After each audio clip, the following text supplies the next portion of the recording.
Guys, did you know that your next laptop might not be an actual laptop? Ang meaning ko, ang yung next daily driver sa school, be it sa online work nyo, it will not be an actual heavy laptop. Kasi with a device this good, like the Matepad 11.5s, it could easily replace a laptop. For all the basic tasks na kailangan mong gawin, be it sa school or sa work, kayang-kaya na netong tablet na ito. So in this video, lahat ng basic tasks na kaya gawin ng aking laptop, papakita ko sa inyo na kayang-kaya din ng Huawei Matepad 11.5s. Don't go away, after this quick intro.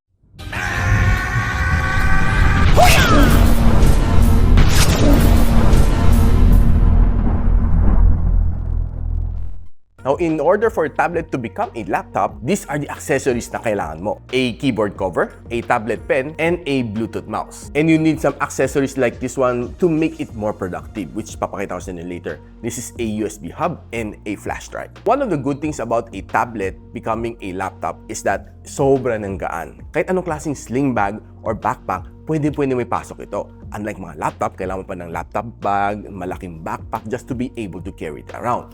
And lalo na yung charging brick ng isang laptop, sometimes malaki siya and it's quite heavy. Di katulad ng charger sa mga tablet, kasing laki lang ng isang charger ng cellphone. So quite easy to carry around. Or pwede mo gamitan ng power bank just to power this up. And hindi lahat ng laptop kaya mag-charge galing sa isang power bank. Now, one thing that I like dito sa kanya is detachable tong keyboard. You can either use it with the keyboard or without the keyboard. So in order to use it without the keyboard, i-open mo lang to, magiging stand na siya.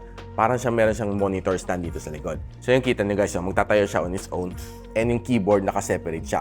And dahil this one has the Nearlink technology, kahit medyo lumayo ka ng konti, mababasa niya at real-time speed. So hindi mo mafe-feel na naglalag na pag pindot mo ng A, after mga 1 second, bago lalabas ang A dito sa screen, which will never happen dito pag may Nearlink technology ka. Kahit itong pen na ito, no, I've been using this pen together with this one to doodle or write some notes.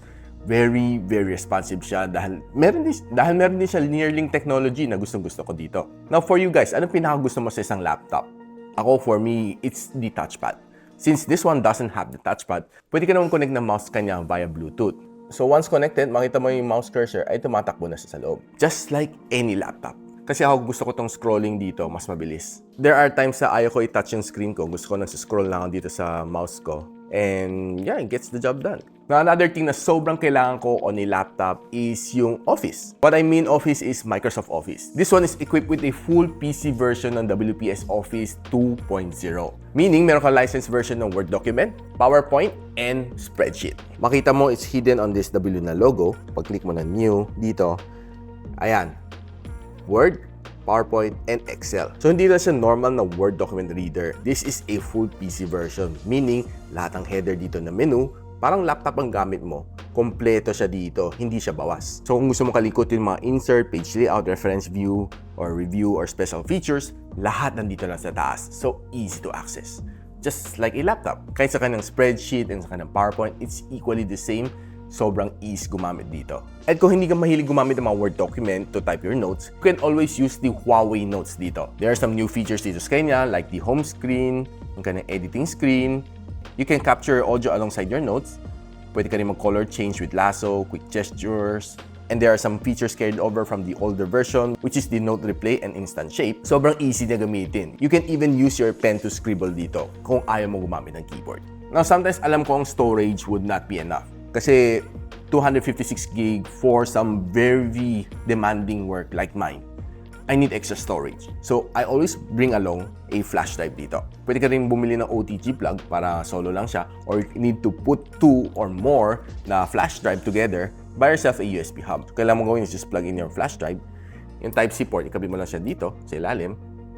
Nakalawit nga lang siya, no? Sometimes medyo pangit lang tingnan. And you now have your instant na storage device, which can expand up to 1 terabyte if you have a 1 terabyte of flash drive. So you can now transfer your files to and from your laptop, I mean tablet, ganun kadali lang siya. Just a quick word of reminder, drop down mo lang to menu just to remove it safely. Press unmount, antay mo lang siya mawala before you pull it out. Okay, safe na.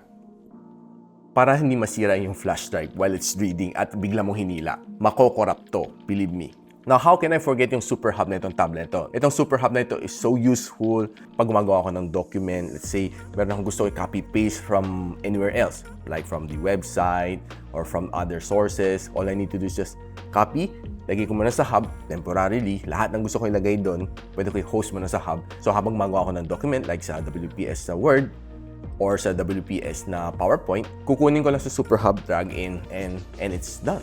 Life is simpler with a super hub. Siyempre, meron siya ng ibang features like multi-window, annotate, and snippet, which comes in handy as well. And how can I forget ang kanyang paper matte display? So, this one has anti-glare technology. Kahit itapat ko sa aking ilaw, meron akong dalawang ilaw dito right now. And hindi mo makita na yung parang isang bilog na ilaw dito sa aking screen.